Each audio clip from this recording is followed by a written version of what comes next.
ከዚህ ህዝብ ጋራ አብሬ ለዘመናት ስደቱንም መከራውንም ብቋደስ አብሬ ብኖር ደስ ባለኝ ነበር። ሙሴ የፈርዖን የልጅ ልጅ ከመባል ይልቅ ከህዝቤ ጋር መከራ መቀበልን እመርጣለሁ ነበር ያለው። በፈርዖን ቤት ከመኖር ይልቅ ከእስራኤላውያን ጋር ጭቃ እየረገጥኩኝ እንጨት እየፈለጥኩኝ ባሪያ በሆን ይሻለኛል ነበር ያለው። እኔም ዓላማዬ ይሄ ነው። ከህዝብ ጋር መሰደድ፣ ከህዝብ ጋር መከራ መቀበል ክብር እንጂ ለእኔ ውርደት አይደለም።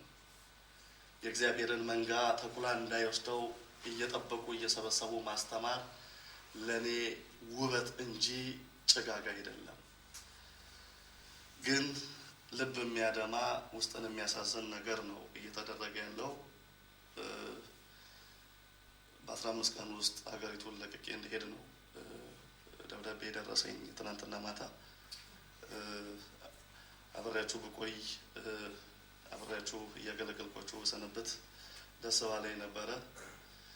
ግን ትናንትና ነው ደብዳቤ አንብተው የቤተክርስቲያኑ ቀሳውስት የሰጡኝ። እንግዲህ እግዚአብሔር ይሁናችሁ፣ ጸልዩ፣ በርቱ። እግዚአብሔር ለመንጋው የተሻለ ነገር አለው። እግዚአብሔር ህዝቡን አይተውም። እግዚአብሔር ህዝቡን አይጥልም። እውነት እላችኋለሁ የሞተልን የቆሰለልን ክርስቶስ ኢየሱስ የሚባል አባትና አምላክ አለን። እግዚአብሔር ማናችሁንም አይተውም። ይህ ህዝብ ወንጌል የተጠማ ህዝብ ነው። ይህ ህዝብ ዝማሬ ናፈቀው ህዝብ ነው። ባለፈው ሳምንት የተናገርኳትን ቃል ዛሬ እየሰነጣጠቋት ነው እኔን ለስድብ የሚናገሩት። 30 ዓመት ቤተ መቅደስ አቶ ሲንከራተት የነበረ ህዝብ 3 ዓመት እንኳን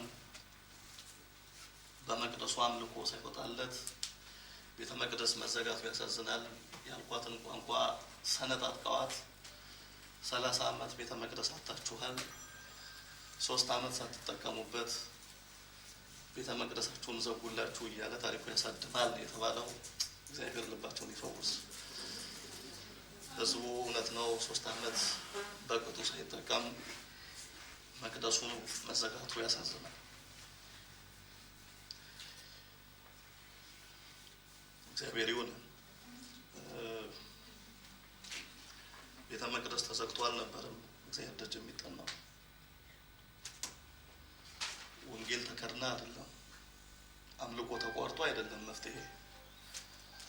በመቅደሱ ሲጮህ የእግዚአብሔር ዓይኖችና ጆሮዎች ይመለከታሉ። የዲያብሎስም መከራ ወጀቡ ማዕበሉም ጸጥ ይላል። ዓይኖቼና ልቤ በዘመኑ ሁሉ በዚህ ቤት ይሆናሉ። በዚህ ቤት ለሚጸለይ ጸሎት ጆሮዎች ያደምጣሉ፣ ዓይኖች የሚገለጣሉ ነው የሚለው ቃሉ።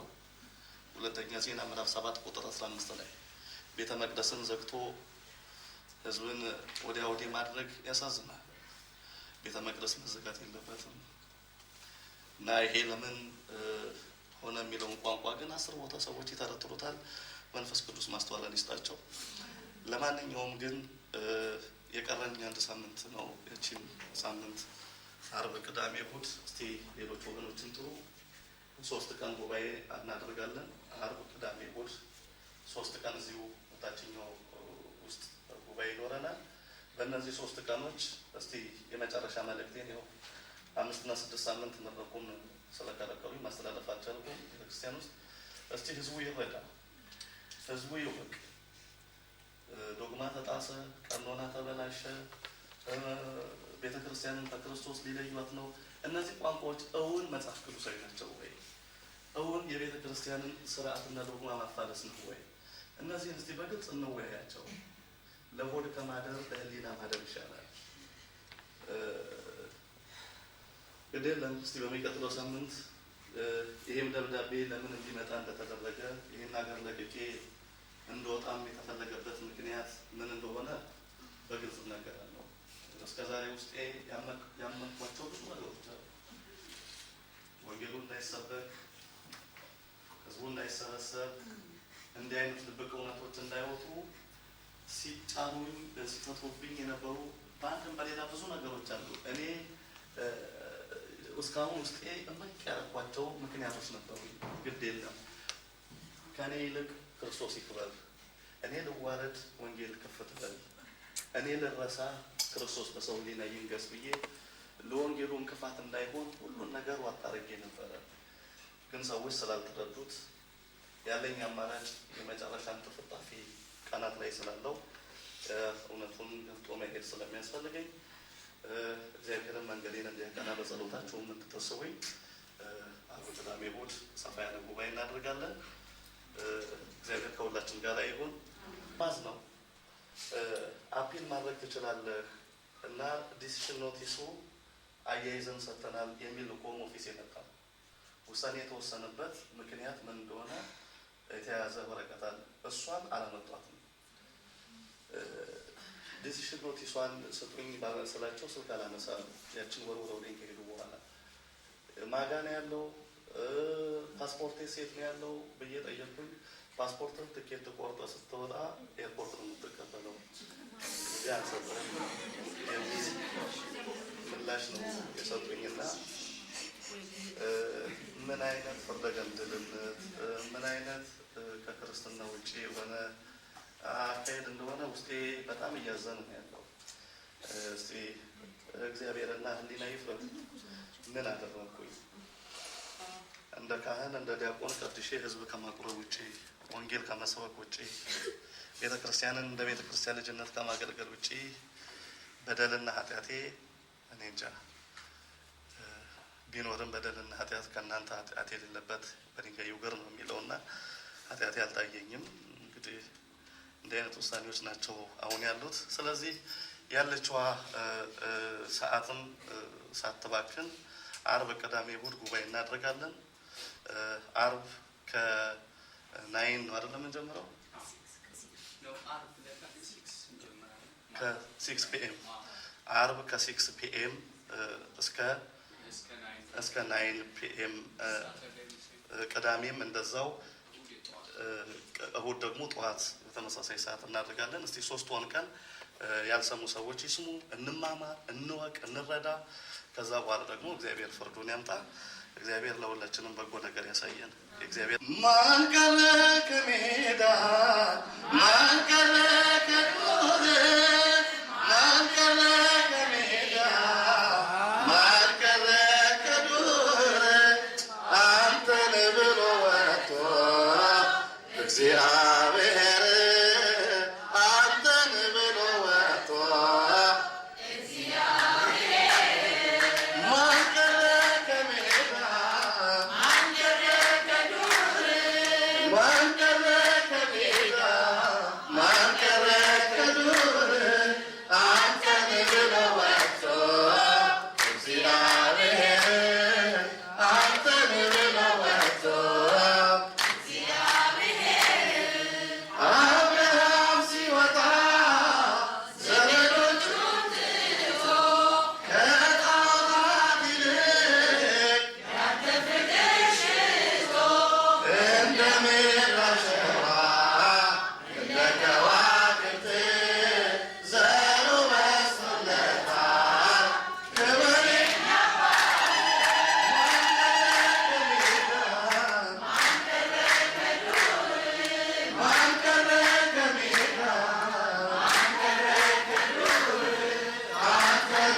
እኮ ዘይቱ ፈሰሰ ታላቆቹ ወድቀው ታናሹን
የረዳን እንድናመልክም እችን የምስጋና ቀን የሰጠን እግዚአብሔር ክብርና ምስጋና ለስሙ ይሁን። መቼም ወገኖቼ እግዚአብሔር በሕይወቴ ለኔ ያደረገውን ነገር የምታውቁት የምትረዱት ነገር ነው። እግዚአብሔር ታላቅ ነገር አደረገልን፣ እጅግም ደስ አለን ይላል ልበ አምላክ ቅዱስ ዳዊት። እግዚአብሔር በሕይወቴ ያደረገልኝ ነገር ከአይምሮ በላይ ነው። መጀመሪያ እዚህ ሀገር ከመምጣቴ በፊት እንዴት አድርጎ እንዳስገባኝ ምን አይነት ራእይም አሳንቆና አሳይቶ ወደዚህ ቦታ እንዳመጣኝ አንዳንድ ጊዜ ቁጭ ብዬ ሳስበው ለካ እግዚአብሔር የተለየ ዓላማ በመንጋው ላይ በሕዝቡ ላይ አለው ብዬ እያንዳንዷ ዛሬ የደረስኩባትን መስመሮች ሁሉ ባሰብኩ ቁጥር ያንን የመጀመሪያውን ገና አዲስ አበባ እያለሁ ያለውን የእግዚአብሔርን ሀሳብ ነው እንዳውጠነጠነው የሚያደርገኝ። እንግዲህ እግዚአብሔር ወደዚህ ቦታ ከመምጣቴ በፊት የሚድኑ ብዙ መንጋዎችን ሲያሳየኝ ነበር። ወደ እግዚአብሔር ወደ ክርስቶስ እቅፍ የሚገቡ ብዙ መንጋዎች እንዳሉ ሲያስረዳኝ ነበር። ግን በርቀት ነው የምመለከተው። በርቀት አያለው፣ በርቀት እመለከታለሁ። በጣም የሚያማምሩ ጻዕዳ በጎች ናቸው። ከእነሱ ጋር ሄጄ ለመቀላቀል ብዙ ሞክር ነበር። ይርቃል። ግን በሚደንቅ ሁኔታ ወስዶ መሀላቸው ሲቀላቀል ደግሞ እመለከታለሁ። የሚያማምሩ ጠቦቶች፣ የሚያማምሩ ግልገሎች መሀላቸው አሉ። እና እግዚአብሔር ምንድን ነው ሁል ጊዜ አይኔ ላይ የሚመጣ ነገር ነው። እንግዲህ በዛ መንጋ የሚመሰለው ማህበረ ምዕመናን ነው። ከዚህ ህዝብ ጋር እግዚአብሔር መንጋውን እንድመግብ በተለያየ ጊዜ ደግሞ ነዶ እጄ ላይ ሲያስቀምጣ ያለው፣ ዘር እያመጣ እጄ ላይ ሲያስቀምጣ ያለው፣ ውጣና ዝራው፣ ነዶን ውሰድና አከማቸው። እንግዲህ እግዚአብሔር ዓላማው በቃሉ ህዝቡን መለየት መጎብኘት ይፈልጋል። መንጋውን መሰብሰብ ይፈልጋል። ክርስቶስ መልካም እረኛ እኔ ነኝ እንዳለ በጎቹን በቃሉ በወንጌሉ በፍቅሩ ሊመራ ይፈልጋል። እዚህ ሀገር ስገባ ቅድም ነግሬያቸዋለሁ። ቤተ ክርስቲያን ኤምባሲ ያለምንም ውጣ ውረድ ነው እንድገባ የሆነው። ያለምንም ውጣ ውረድ መኪና ሊብሬ ወይ የቦታ ካርታ ወይም ሌላ የባንክ ገንዘብ ምናምን እነዛ ሁሉ ቁጥር አልገቡም። ምን ልታደርግ ነው የምትሄደው? እንግሊዝ ሀገር ላገለግል።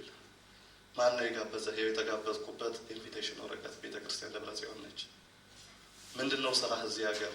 እዚህም ሀገር የወንጌል አገልጋይ ነኝ ዮሴፍ ቤተክርስቲያን። ከዮሴፍ ቤተክርስቲያን ወረቀቴን አመጣው። ምንድነው ስራህ? ስብከት መረጃ ጽዮን ማናት ሲዲ ነው የሰጠሁት እና ኢየሱስ ማን ነው መጽሐፍ። ሌላ የለም። በቃ በ15 ቀን ነው ቪዛው ተሰጥቶኝ የመጣሁት። እዚህ ከመጣሁ በኋላ ደግሞ የምታውቁት ታሪክ ነው የሆነው። 500 ህዝብ ፒቲሽን ፈርሞ ቪዛው ኤክስቴንድ ይደረግለት፣ እንደውም ይቀጠርና እያገለገለን እዚህ ይሁን የሚል ነበር። ግን በተለያየ ጊዜ በተለያየ ተንኮል ያ ነገር ፍጻሜ እንዳያገኝ የሚደረጉ መጥፎ አካሄዶች ነበሩ።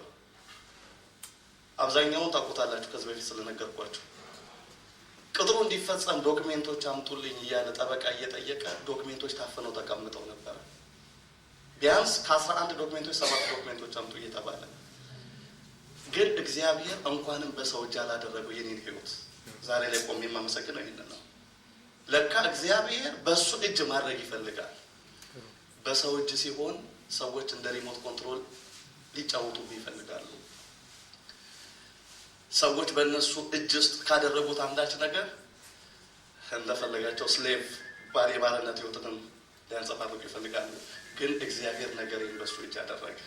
ያን ማድረግ ስለፈለገም ግድ የለም ብሎ ነገሩን ወደዚህ አቅጣጫ አመጣ። ዛሬ የዚህ ሀገር ስታተስ ወዳገኘሁበት ወደዚህ ሀገር ስታተስ ወደ ማግኘቴ ከመምጣቴ በፊት ግን አንድ ነገር ልነግራችሁ እወዳለሁ። ሆም ኦፊስ አሳይለም ክሌም ባደረግኩኝ ጊዜ ከቤተ ክርስቲያን የተጻፉ 2 ደብዳቤዎች ነበሩ ለሆም ኦፊስ። በቃ እንዳይቀበለኝ ማለት ነው። እዚህ ሀገር ላይ እንዳልኖር በአስቸኳይ ወደ ሀገሬ እንዲሄድ ቆይ ግድ የለም ወደፊት እግዚአብሔር ካለ በሚሆነው ሁኔታ እንዲደርሳችሁ ይደረጋል። 2 ደብዳቤዎች ግን ለሆም ኦፊስ እንዳይቀበለኝ እንግሊዝ ሀገር በአስቸኳይ ከሀገር እንድወጣ የሚደረግ ደብዳቤ ተጻፈ። ሰባሪው ጌታ ግን ከፊት የቀደመ ክርስቶስ ክብር ለስሙ ይሁን።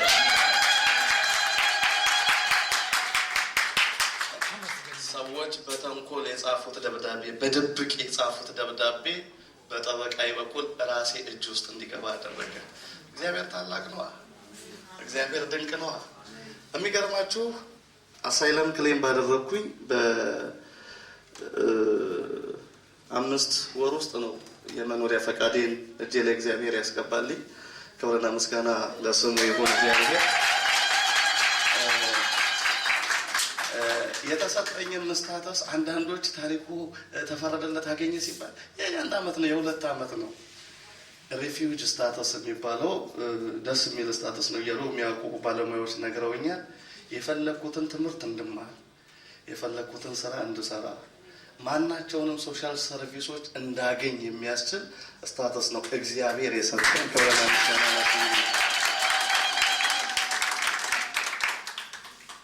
ይሄ እግዚአብሔር ጣት ነው። ይሄ እግዚአብሔር ድንቅ ስራ ነው። የሰው ጥበብ አይደለም። ጸሎታችሁ አገዘኝ። ጩኸታችሁን እግዚአብሔር ሰማ። አማጥን፣ ተጨነቅን። የእያንዳንዳችንን ምጥ እግዚአብሔር ተመልክቶ እንቆቅልሻችንን እንዲህ ባጭር ጊዜ ፈታ። አለ ዳኛ በሰማይ አለ ንጉሥ በሰማይ እሱም እግዚአብሔር የሚገርማችሁ አንዲት ታሪካዊ ስዕል ፊት ያስቀምጫለሁ። ታስታውሳታላችሁ? እቺ ስዕል ጠዋት ማታ በጸሎት የምማጸንባት ከቤት የማትለይ ስዕል። እቺ ስዕል መቼ እንደገባች ታውቃላችሁ? ታስታውሱ ከሆነ ኦል ሴንትስ አንድ የፈንድራይዚንግ ፕሮግራም በተደረገ ጊዜ እጣ ተጣጥሎ ለእኔ እጣ ወጥቶ ነበር። አንዲት እናት አሁን አላስታውስም ማን እንደሆነ ልክ እጣ ደርሶኝ እቺ ስዕል እጄ ላይ ሲገባ ማርያም አትሄድም ስትልህ ነው እንዳትጨነቃ። ለካ እውነታቸውን ነው። ከዛ ጊዜ ጀምሮ እቺ ስዕል ሁሌ ጠዋት ማታ ቤቴ እየተንበረከኩ ማጸናባታለሁ። ድንግል ማርያም ስላንቺ አልመሰከርኩም ወይ? ጽዮን ማናት እያልኩኝ ክብርሽን ለዓለም አላወጭኩም ወይ? አንዴ ታድሶ ይሉኛል፣ አንዴ ጴንጤ ይሉኛል፣ አንዴ ከሃይማኖት እንደሌለው አድርጎ ሰዎች ይናገራሉ። እመቤቴ ልጅሽ እንደሆንኩኝ ግለጪ። ድንግል ሆይ በአንቺ እንደተማጸንኩኝ አሳውቂ ለዓለም፣ ዓለም ይስማ፣ ዓለም ይይ። በዓለም ዙሪያ አንዴ በዩቲዩብ አንዴ በፌስቡክ በተለያየ ሚዲያ ስሜን እያጠፉ ነው። እመቤቴ ልጅሽ መሆኑን መስክሪልኝ። መሰከረች። ምስጋና ለእናንተ ለድንግል ማርያም። እንግዲህ ጠላት ምን ይሆን ደግሞ? ስለ ክርስቶስ ፍቅር ስንመሰክር ጸረ ማርያሞች ይሉናል። ስለ ማርያም ስንመሰክር ደግሞ ጆሮአቸውን በጥጥ ደፍነው ይሰማሉ። እኔ ስለ ጽዮን ማርያም የሰበኩትን ስብከት ቤት ገብታችሁ እስቲ ተመልከቱት። ከ120,000 ሕዝብ በላይ ነው አሁን ራሱ እየተከታተለ ያለው። ፎናችሁን ከፍታችሁ ታሪኩ አበራ ብላችሁ ብትገቡ 120,000 ሕዝብ እየተከታተለው ቃለ ሕይወት ያሰማልን እያለ። ሰሞኑን የለቀኩት ደግሞ ኢየሱስ ማነው ቪሲዲ ቁጥር 2 ገና በአንድ ወር ውስጥ 10 ምናምን ሺህ ሕዝብ ነው እየተመለከተ እየደመጠ ያለው። እግዚአብሔር ክብርና ምስጋና ይገባው። ሰዎች በክፋት ሲነሱ እግዚአብሔር ወዳጆቻችንን ያበዛል። ሰዎች ስማችንን ሲያጠፉ እግዚአብሔር ደግሞ የሰዎችን ጆሮ የበለጠ ይከፍታል። አሜን። ይክፈት እግዚአብሔር። እንግዲህ የኔ አገልግሎቶች ዩቲዩብ ላይ ታያላችሁ። ስለ እመቤታችን፣ ስለ ቅዱሳን፣ ስለ ክርስቶስ የቤተ ክርስቲያን ንጹህ ትምህርት ነው የምሰብከው የማገለግለው። ያለ ስም የሚሰጡኝ ሰዎች ግን መረጃ አምጡ ሲባሉ አንድም ነገር የላቸውም። እስቲ አንድ ነገር አምጡ ስሙን የምታጠፉበት ሲባሉ የላቸውም። ድንግል ማርያም ግን መሰከረች። ጸሎቴን፣ ስዕለቴን ፊቷ ተንበርክኬ ተማጽኛት ነበር። ልጅሽ መሆኔን ግለጭልኝ፣ የልጅሽ ፍቅር አላስቆም አላስቀምጥ እያለኝ ነው ኢየሱስ ኢየሱስ የምለው። አንቺም እሱን ታቀፈሽ ነው የዞርሽው። እኔም በልቤ የታቀፍኩት ልጅሽን ነው። ድንግል ማርያም ለአንቺም ለልጅሽም ያለኝን አክብሮትና ፍቅር ግለጪ። ያው መሰከረች። አመስግኑልኝ ድጋሜ ድንግል ማርያም። እግዚአብሔር ታላቅ ነው። ለእኔ የደረሰ ጌታ ለእናንተ የሚደርስላችሁ። ዛሬም የሚጨነቁ ብዙ ሰዎች አሉ። በወረቀት እጦት ግራ የተጋቡ ሰዎች አሉ። ኑሮ አጣብቂኝ የሆነችባቸው በብዙ ነገር። እመኑኝ ወገኖቼ፣ ድንግል ማርያምን ተማጸኗት፣ ትደርሳለች። በእምነት የዶኪማስ ቤትን ታሪክ የለወጠች እሷ ነች። ክርስቶስ ኢየሱስን ከልባችሁ ተማጸኑት። ባዶ ማድጋ በወይን የሞላ ባዶ መረብ በአሳ የሞላ ጌታ ዛሬም ታሪክ ይለውጣል። ክብር ለስሙ ይሁን። እና እግዚአብሔር እንቆቅልሼን ፈታልኝ፣ ታሪኬን ለወጠልኝ። ምንም እምለው ነገር የለም። ተመስገን። የገባሁለት መሐላ ግን አለ። ጌታ ሆይ ነገሬን ካከናወንክ፣ በሚሄድበት ቦታ ሁሉ እንደ ያዕቆብ አንተ ከኔ ጋር ከሆንክ፣ የምስጋናህን መስዋዕት የቃልህን መስዋዕት ሳላቋርጥ እሰዋለሁ። ሁል ጊዜ ስለ ወንጌል እምጮኸው መሐላም ስላለብኝ ነው። በግሌ ስዕለትም ስላለብኝ ነው። ቃሉን ሳላቋርጥ ልመሰክር። ያዕቆብን በፍኖተ ሎዛ በበረሃ የተከተልክ ጌታ፣ በሄደበት ሁሉ የተከተልክ አምላክ፣ ከኔም ጋር ብትሆን ብትከተል፣ በሄድኩበት ሁሉ በተመላለስኩበት ቦታ ሁሉ ክብርህን ሳውጅ የምስጋና መስዋዕትን ስሰዋ እኖራለሁ። ይገርማችኋል፣ ሰዎች በአንድም በሌላም በአገልግሎቴ ላይ እንቅፋት ለመፍጠር ሲዳክሩ እግዚአብሔር ደግሞ የዓለምን መድረክ ከፈተ። አውሮፓ ልንዞራት ነው አሁን። እግዚአብሔር ይመስገን። መሀላችን መስቀል ተተክሏል። ወንጌሉ በእኛ ላይ እንደ ዣንጥላ ረቧል። የነገስታት ንጉሥ ክርስቶስ በእኛ ከፍታ ላይ ደግሞ በዙፋኑ ላይ ተቀምጧል። ክብር ለስሙ ይሁን። አይሳካለትም ዲያብሎስን ቅስሙን እየሰበረ የእሱን ዓላማ በክርስቶስ ዓላማ እያደቀቅን ገና ረሆቦት እንሆናለን። በምድር ላይ ገና እንበዛለን። ጭንቀትና ሐዘናችንን ተወግዶ እንደገና እጅ ለእጅ ተያይዘን የምስጋና መስዋዕት በምድር እየሰዋን ደግሞ በሰማይ የብርሃን ልብስ ለብሰን የብርሃን ዝንጣፊ በእጃችን ጨብጠን የብርሃን ዘውድ ባናታችን ላይ ደፍተን ከሱራፌል ከኪሩቤል ጋር ደግሞ በሰማያዊት ኢየሩሳሌም እናመሰግናለን። አሜን። እግዚአብሔር ለዛ ክብር ያብቃል።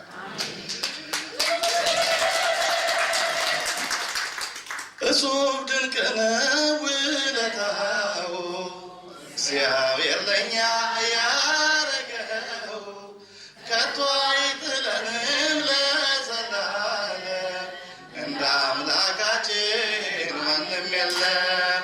እጹብ ድንቅ ነው ውለታው እግዚአብሔር ለእኛ ያረገው፣ ከቶ አይጥለንም ለዘላለም፣ እንደ አምላካችን ማንም የለም። ወድቀን ነበረ ተነስተናል፣ ባህር አቁሞ አሻግሮናል። ድንቅ አደረገ ታምር ሠራ፣ እያንሳፈፈ ያንተራራ። እጹብ ድንቅ ነው ውለታው እግዚአብሔር ለእኛ ከቶ አይጥለንም ለዘላለም፣ እንደ አምላካችን ማን የጠፋውን በግ የፈለገ ራሱን ባዶ አደረገ፣ መስቀል ታቅፎ ክንዱ ዛት ምን ያህል ሆነልን ነገር አለ።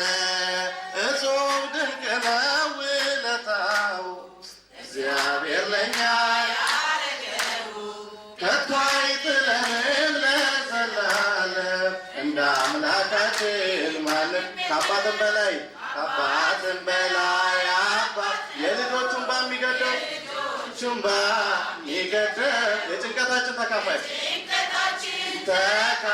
አዛኝ ጌታ ነው ሁሉን ቻይ። እጹብ ድንቅ ነው ውለታው እግዚአብሔር ለእኛ ከቶ አይጥለንም ለዘላለም፣ እንደ አምላካችን ማንም የለም። ዳግም እንድንቆም በሕይወት ጨክኖ ወደደ እስከ ሞት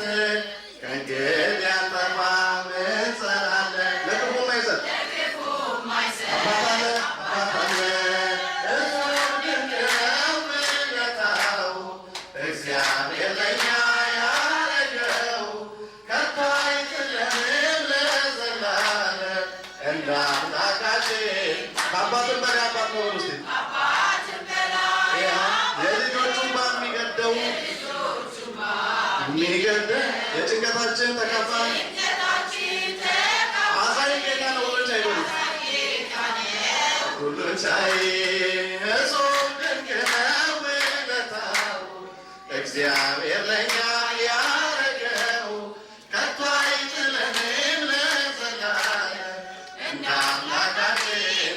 እጹብ ድንቅ ነው እጹብ ድንቅ ነው ውለታው እግዚአብሔር በሉት እስቲ ያረገው ከቶ አይጥለንም ለዘላለም እንደ አምላካችን ማንም የለም። የረዳን የሚረዳን እግዚአብሔር ክብርና ምስጋና ለስሙ ይሁን። ሁላችሁንም እግዚአብሔር በምድር በረከት በሰማይ በረከት ይባርካችሁ። ከኔ ጋራ የተጨነቃችሁ ከኔ ጋራ በጸሎትም በእንባም በብዙ ነገር ውጣ ውረድ ውስጥ ገብታችሁ እግዚአብሔር ነገሬን እንዲያቀልልኝ ያደረጋችሁ ሁሉ መድኃኔዓለም ክርስቶስ ለእናንተም የከበዳችሁን ነገር ሁሉ ያቀልልላችሁ። ለእኔ የደረሰ ለእኔም ለቤተሰቦቼም ደስታን ያሰማ አምላክ ለእናንተም ለቤተሰቦቻችሁም ፍጹም ደስታን ያሰማችሁ። ሁላችሁ ያቅማችሁን ጉልበት ያለው በጉልበቱ፣ እውቀት ያለው በእውቀቱ፣ ገንዘብ ያለው በገንዘቡ፣ ያልወጣ ያልወረደ ያላሰበ የለም። ስለዚህ ወገኖቼ እግዚአብሔር ነው ዋጋ ከፋይ። እኔ ምን ደካማ ምን ማድረግ ይችላል? ግን ያለኝን ከማድረግ አልቆጥብም። ያሸከመኝን እሰጣችኋለሁ። እኛ ወርቅና ብር የለንም አይደል ያለው ጴጥሮስ? ያለንን እንሰጣለን አይደለም ያለው? እኔ ያለኝ ኢየሱስ ነው። ኢየሱስን እሰጣችኋለሁ፣ ቃሉን እሰጣችኋለሁ። እሱ ደግሞ ከወርቅና ከብር በላይ ነው። ክብር ለስሙ ይሁን። ከስጦታ ሁሉ በላይ የሚደንቅ ስጦታ ክርስቶስ ኢየሱስ ነው። መድኃኔዓለም ክርስቶስ በልባችሁ ለዘላለም ነግሶ ይኖር። የእግዚአብሔር መሰረት አለማየሁ እንግዲህ እዚህ ከመጀመሪያው ጀምሮ በዚህ ጉዳይ ላይ ነበርሽና የተሰማሽን ስሜት ለእህቶቻችን ወንድሞቻችን እንድትናገሪ ወደ መድረኩ ጋብዛለሁ። እግዚአብሔር ለዚህ ቀን ያደረሰን አምላክ ክብር ምስጋና ይግባው። ለእግዚአብሔር የሚሳነው ነገር የለም። በደስታ ያገናኘን አምላክ ሁልጊዜ ክብር ይመስገን። ከስንት ወር በፊት እዚህ ተላቅሰን ነበር። ዛሬ ደግሞ አይሰማም። ከ5 ከ6 ወር በፊት እዚች ቤት የተላቀስነውን እንባ በጣም አስታውሰዋለሁኝ። በእውነት እግዚአብሔር ደግሞ ዛሬ በሳቅ በደስታ በእልልታ ሲለያየን መቼስ ለእግዚአብሔር ምን ይሳነዋል? ሁልጊዜ ልናውቀው የሚገባን በእጃችን ያለውን ችግር ሳይሆን ከዛ ከችግር በላይ የሆነውን እግዚአብሔርን ባየን ቁጥር የእኛ ችግር ምንት ነው? ምንም አይደለም። እና ይኸው ዛሬ ምን ታርጎ ግዙፍ የነበረው ነገር በቃ ምንም ነገር ሆኖ እንደቀላል ሆኗል። እሱም ረስቶታል እርግጠኛ ነኝ። ያው ሁሉ ብዙ መሪጌታ ተናግሮታል፣ መምህርም ተናግሮታል። ሁላችሁም ታውቁታላችሁ የተፈጠረውን ነገር። በእርግጥ መምህር ታሪኩን እኔ በእውነት ስብከቱን እንኳን አላውቀውም ነበር እዚህ ሀገር ከመምጣቱ በፊት። ጓደኛ የክበበናት የነገረችኝ አታውቂውም እንዴ ጽዮን ማናትን እኮ ሰብኮ ምናምን አለችኝ የመጀመሪያ ቀን። ኧረ እኔ አላውቀውም ብዬ ምን እንዳስሮጠኝ አላውቅም፣ ብቻ የሆነ ነገር አስሮጦ ሄድኩኝና እጁን ጎትቼ ያናገርኩት። ከዛ ቀን ልጄ ሆነ። ጓደኛዬም አይደል ወንድሜም አይደለ መምህሬ ልጄ። የእናታችን የድንግል ማርያም እና የጌታ ኢየሱስ ክርስቶስ አይነት ግንኙነት ነው የማየው። መምህር ሆይ እያልኩ አናግረዋለሁ፣ ልጄም ሆኖ ማለት ነው፣ አስተማሪም ሆኖ ማለት ነው። እና ከዛ በኋላ መሪጌታ እንደ አባት ሆኖ እኔም ቅድም ተናግረዋል። እህቴ ያለው እኔን ነው። ስም መጥራት አይወድም መሪ፣ ግን እጠራለሁ። እና ምንድነው የሆነው? ያው አንድ ነገር አልኩት። ኧረ እባክሽ አንቺ ልጅ ሪስክ አልወድም ስላለ እኔ የምናገራለሁ። ይፈራል፣ ሪስክ አይወድም። እኔ ደግሞ ሪስክ የሚባል ነገር ቃሉንም አላውቀውም። ምንም ነገር በህይወቴ በቃ በዕለት ኑሮዬም እንዲህ አይነት ሰው ነኝ። እና መሪ ያልኩት ግድ የለም እግዚአብሔር የረገጠው ምድር አውርሶታል። ስለዚህ ይሄ ልጅ አይሄድም የትም አልኩኝ። የረገጣት ምድር አውርሶታል ነው አለኝ። ይሄን ታሪክ ታውቂዋለሽ ለምን እንደተባለ ብሏል። ታስታውስ እንደው አላውቅም። ከዛ አንዲት እንትን ላንብብላችሁ። አይኔን ስለሚያመኝ ሞባይሌን ነው ባይብል። ኦሪት ዘዳግም ላይ ምዕራፍ 31 ከቁጥር 7 እስከ 8 ያለውን አነባዋለሁ። ሙሴም ኢያሱን ጠርቶ በእስራኤል ሁሉ ፊት አንተ ከዚህ ሕዝብ ጋር እግዚአብሔር ለአባቶቻቸው እንዲሰጥ ወደ ማለላቸው ምድር ትገባለህና እርሷንም ለእነርሱ ታወርሳለህና ጽና አለው።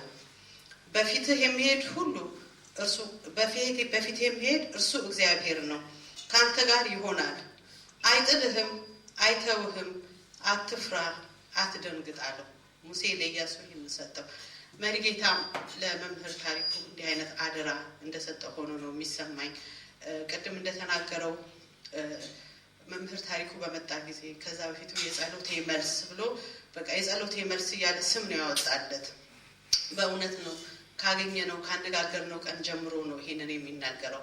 እግዚአብሔርን የሚያመሰግነው ጠዋት ማታ ማለት ነው። እኔ ይላል 7 ዓመት የለፋሁበትን በተለያየ አቅጣጫ በተለያየ ነገር ውስጥ በእውነት በምን እንዳለፈ እኔ ብዙ አላውቅም። በዛን ሰዓት ብዙ ውስጥ ገብቼ ብዙ ማደርገው ነገር አልነበረም።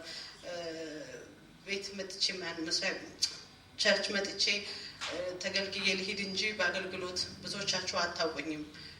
መምህር ታሪኩ ከመጣ በኋላ ነው ሰበካ አስተዳደሩ ኦፊስ ውስጥም ገብቼ እንዲህ ፊት ለፊት መታየት የጀመርነው እና መሪጌታ ያውቀዋል ያለፈበትን። በኋላም እንደ ታሪክ ነግሮኛል። እና አሁን በቃ ደከመኝ። በእርግጥ እንደ ሙሴ አርጅቶ 120 ዓመት ሞልቶት በእድሜ ምክንያት ባያስረክበውም በተለያየ ምክንያት በቃ ደክም ያለሁኝ። አሁን ከዚህ በኋላ አንተ ነህ ይህንን ሕዝብ ለአንተ ነው አደራ የምሰጠው እያለ በተለያየ ጊዜ የተለያየ አደራ በየጊዜው ነበር የሚሰጠው። በእናንተም በሕዝብ ፊት ሲያስረክበው ነበር። አይዞህ፣ አትፍራ፣ አትደንግጥ፣ በቃ አንተ ገና በእድሜህም ልጅ ነህ፣ እግዚአብሔር ለዚህ ያሰማርቶሃል እያለው ነበር የሚለው የነበረው። ያንን አደራ ይዞ መሪም እሺ ብሎ እኔ እንደ ምስክር ሆኜ ማለት ነው በሁለቱም እኔ እንደ ምስክር ሆኜ ይሄንን አገልግሎት ሲያካሄድ ቆይቶ ለዚህ ደርሷል። በጣም ትልቁ ነገር የማምነው በወንጌል አገልግሎት መረስረሳችንን ነው፣ ከሱ አደራ መቀበሉን ነው። ያንን አደራም ዛሬም ነገም እስከ መጨረሻው ይቀበለዋል። ያው ከሰው የተቀበለው አደራ ቢሆንም በለንደን ሀገር ከእግዚአብሔር ደግሞ የተቀበለው ትልቅ አደራ አለበትና ዕዳ አለበትና ያንን ዕዳ እንደሚወጣው አልጠራጠርም። መሪ ቅድም እንዳለ ብልህ እንሁን ብሏል። ብልህነት አዋቂነት የሚመስለኝ እኔ የማምነው ምንድን ነው? እግዚአብሔርን ማወቅ ነው። እግዚአብሔርን ማወቅ ከምንም በላይ ብልህነት ነው፣ ከምንም በላይ አዋቂነት ነው። እግዚአብሔርን የምናውቀው ደግሞ ምንድን ነው? በቃሉ ነው። ሳናነበው፣ ሳንሰማው፣ ሳንማረው እግዚአብሔርን አናውቀው። ለምን? እግዚአብሔር ሰጥቶናል፣ የተለያየ ነገር ሰጥቶናል። ስለዚህ ያንን ወንጌል ይዘን በብልህነት ያለብንንም ችግር ያለብንንም ሁኔታ ሁሉ በእግዚአብሔር ፈቃድ ከእግዚአብሔር ላይ ዓይናችንን ሳናነሳ ከእግዚአብሔር ላይ ዓይናችንን ዞር ሳናደርግ ይሄ ሁሉ መከራችን ምንድነው? እግዚአብሔር ልናመልክ ነው። እግዚአብሔርን የምናመልከው በምንድን ነው? ወንጌልን በማስፋፋት ነው። ያልዳኑት እንዲድኑ በማድረግ ነው። ይሄ ብቻ ነው እኔም በውስጤ ያለው። ሌላውን ታሪክ ብነግራችሁ ያው የተፈጠረው ታሪክ ቡሊ ተብያለሁ። ካሁን በፊት ሰምታችሁታል። አሁን የእሷን ስም አልጠራም፣ የአንድ እህታችንን በመካከላችን ስለሌለች ማለት ነው። እኔ ቡሊ ሆኜ ስላላደኩ ቡሊ አድርጌም ሰውን አላውቅም። ቡሊ ማለት ምን እንደሆነም አላውቀውም። የተደረኩት ለምንድን ነው? ስለምን እየመጣሽ ባለቤቴን ታስቸግሪዋለሽ አደረግኩ እያለ የታለ ያደረግከው እያልኩ በመጠየቅ ነው። እነሱ ግን ወደ ኋላ የያዙ መሰለኝ። በዛን ሰዓት ግን ወደ ኋላ የያዘው ማን ነው? አሁን መልሱን ሳገኝ እግዚአብሔር ነው መልሱን የያዘው። በጣም ወደ ኋላ የያዘው የሚገርመኝ ነገር ያ ነው። ወደ ኋላ ተመልሼ ሳስብ ወይ እግዚአብሔር ይላል። ሌላው ቀርቶ የተያዘው ጠበቃ የዚህ ሀገር እንግሊዝ አቤት ኦፊሱ ሲያምር፣ አቤት ሰውየው በቃ ቲፒካል ኢንግሊሽ ነው። በቃ እሱ ሰውዬ እንግዲህ ወይ ብራይብ ይደረግ ወይ ምንም የሚደረገው ነገር የለም። እሱ እንኳን ጠመመብን። እሱ እንኳን ከእነኚህ ሰዎች ጋር ተማከረ እንደው ሌላ ቢሆን ወይ ሀበሻ ቢሆን ምንድን ነው የተመሳጠረው እንል ነበር። መርጠን ይሄን ነው ግን ለካ አልጠመመም። እግዚአብሔር ለካ ያንን የሚዘጋው ያ መልካም በር እንዳልሆነ ስላወቀው ነው። ስለዚህ ተገፈተረና በወገኖቹ እጅ ላይ ወደቀ። ወገኖቹም ተንከባከቡት። እግዚአብሔር ክብር ምስጋና ይግባው። አሁን መንገድን አዘጋጅላለሁ፣ በር በዚህ ነው። በእርግጥም የወረቀጥካትን ምድር አወርሳለሁ፣ ለዚህ ሕዝብ እንደ ሙሴ መሪ አርጌ አወጣሃለሁ አለ። ይሄ ነው የሚሰማኝ፣ ይሄንን ነው ማምነው። ከዚህ በኋላ ያው በተሰጠው አደራ መሰረት ሁላችንንም እንደሚጠብቅ እኛም ደግሞ ታናሽነቱን ሳንንቀው ሐዋርያው ጳውሎስ ለጢሞቴዎስ እንዳለው ማንም ታናሽነትን አይናቅ ነው ያለው። ታናሽነቱን ሳንንቀው አክብረ ነው የሚለንን ሰምተን ነው። እኛም ደግሞ የሚለንን ሰምቶን ቅድም መሪ እንዳለው እኔ እናንተን ቆሜ ለመከር አይደለም እኔ የምመከር የምገሰጽ ሰው ነኝ። ነገር ግን ወንጌልን ብቻ በቃ ወንጌልን ብቻ እያየን ማንነታችን አንድ ልናገር የምፈልገው ነገር መምህር ታሪኩ ሰው ነው፣ እንደማናችንም ስጋ ለባሽ ነው። እንኳን አይደለም መምህር ታሪኩ ክርስቶስ ኃጢአት አይስራ እንጂ በስጋው ተፈትኖ ተርቦ አልነበረም እንዴ? በተለያየ ነገር ላይ ልንወድቅ እንችላለን። ያንን ሁሉ ብናይም ብንገስጸው ብንመክረው እንደ አባት እንደ ጓደኛ እንደ እህት ሆነን ነገር ግን በሌሎች ነገሮች ራሳችንን ልባችንን ሳናጠቁር በእውነት ሳናጠቁር በፍቅር አብረን ይህንን ወንጌል ይዘን ብንራመድ እግዚአብሔር ከፊት ለፊት እየሰበረ ነገራችንን ሁሉ ዶጋመድ እንደሚያደርገው አንዳች ጥርጣሬ የለኝም። ከዚህ በኋላ ደግሞ በቃ ሁላችንም ቤታችን ተከፍቶ ለምስጋና ለእልልታ እንዲያበቃ የመጨረሻው ምኞቴ ነው። ያን በቅርብ ጊዜ እንደሚሆን አልጠራጠርም። እግዚአብሔር ይስጥልኝ። መሰረት እግዚአብሔር አምላክ እድሜና ጤና ይስጥልን። አንዲት ቃል ባነብ ደስ ይለኛል። ሮሜ 16 ቁጥር 1 ላይ በክንክራውስ ባለች ቤተክርስቲያን አገልጋይ የምትሆን እህታችንን ፌበንን አደራ ብያቸዋለሁ። ለቅዱሳን እንደሚገባ በጌታ ተቀበሏት። እርሷ ለብዙዎች ለእኔም ለራሴ ደጋፊ ነበረችና ከእናንተም በምትፈልገው በማናቸውም ነገር እርዷት። ቅዱስ ጳውሎስ ለሮም ክርስቲያኖች የጻፈላቸው መልእክት ነው። መሰረት እየሰማሽ ነው። በክንክራውስ ባለች ቤተክርስቲያን የነበረች ፌበን የተባለች እናት ነበረች። ለወንጌል አገልግሎት ሙሉ ጊዜዋን ሰጥታ የምትሯሯጥ ባላት አቅሟ ሁሉ ወንጌል እንዲደረስ ደፋ ቀና የምትል እህት ነበረች እና ቅዱስ ጳውሎስ ለምእመናኑ ሲጽፍ እችን ሴት እርዷት ነው ያለው እና ምናልባት በወንጌል አገልግሎት ውስጥ መሰረት ወገኖችሽ በሀሳብም በምክርም ሊረዱሽ የሚገባውን ነገር ሁሉ መቀበል አለብሽ። እናንተም ደግሞ በሀሳብም በምክርም ስለ ወንጌል አገልግሎት ያለውን ነገር ደግሞ ሀሳባቸውን እየሰጣችኋት በቃ ጉድለታችን እየሞላን የጠመመውን እያቀናን ልናይ የሚገባንን የወንጌል አገልግሎት እያየን በፍቅር ተሳስረን እንድንሄድ እግዚአብሔር ሁላችንን ይርዳል። መቼም ሁላችሁም አውቃለሁ በየአቅማችሁ በየጉልበታችሁ በየችሎታችሁ ያላደረጋችሁት ነገር የለም። ቆማችሁ መስከሩ ብትባሉ ብዙ ነገር ነው የምትናገሩት። እኔም ስለ እያንዳንዳችሁ ልናገር ብል በጣም ብዙ ነገር መናገር እችላለሁ እና መሰረት እንግዲህ የለንደኗ ፌበን ብለንሻል። እግዚአብሔር በእድሜና በጤና ይጠብቅልን። ምክንያት አድርጎ እግዚአብሔር ያችን ቀን መቅረት አለበት ፊትሽን መፈረም አለበት የምትለውን ያችን ቀን እግዚአብሔር ምክንያት አደረገ። ዛሬም ይኸው በአገልግሎት እንድንቆይ ያደረገ ደግሞ እግዚአብሔር እመኑኝ ነገ ትልቅ ዓላማ አለው። ገና በደብረ ጽዮን ታሪክ ይሰራል። ገና መቅደሳችን ከፍተን መንጋው በዝቶ አይደለም አንድ መቅደስ ሌሎች መቅደሶችን የምንከፍትበት ደግሞ የበረከት ዘመን አለ። እግዚአብሔር ክብርና ምስጋና ይግባው። ግድ የላችሁም ይህን ሁሉ ሰይጣን የታገለ ስላያት ነው። እኛማ ውስን ነው ጭንቅላታችን፣ እኛማ ስጋ ለባሾች ነን። ዲያብሎስ እኮ ስልጣኑን ተነጠቀ እንጂ እውቀቱን አልተነጠቀም። ስልጣኑን ነው ያጣው። መላእክት የሚያውቁትን አይነት መንፈሳዊ እውቀት ግን አልተነጠቀም። አንድ ሰው ከማኔጀር ስልጣኑ ቢባረር የማኔጅመንት እውቀቱን ግን አይነጠቅም። ሰይጣንም እንደዛ ነው። ስለዚህ ነገ በዚህ ህዝብ ላይ እግዚአብሔር ያለውን ዓላማ ያውቃል። እንደምንበዛ እንደምንባረክ መቅደሶቻችን እንደሚሰፉ ያውቃል። ለዚህ ነው የሁሉ ትግል ያለው። ዞሮ ዞሮ ግን በወደደን በክርስቶስ ካሸናፊው እንበልጣለን። እግዚአብሔር ሁላችንን ይርዳን። አሁን ወደ ጸሎት የጠላታችን ቢሆን ጊዜው ኃይሉ ቢጸና ቢያስፈራ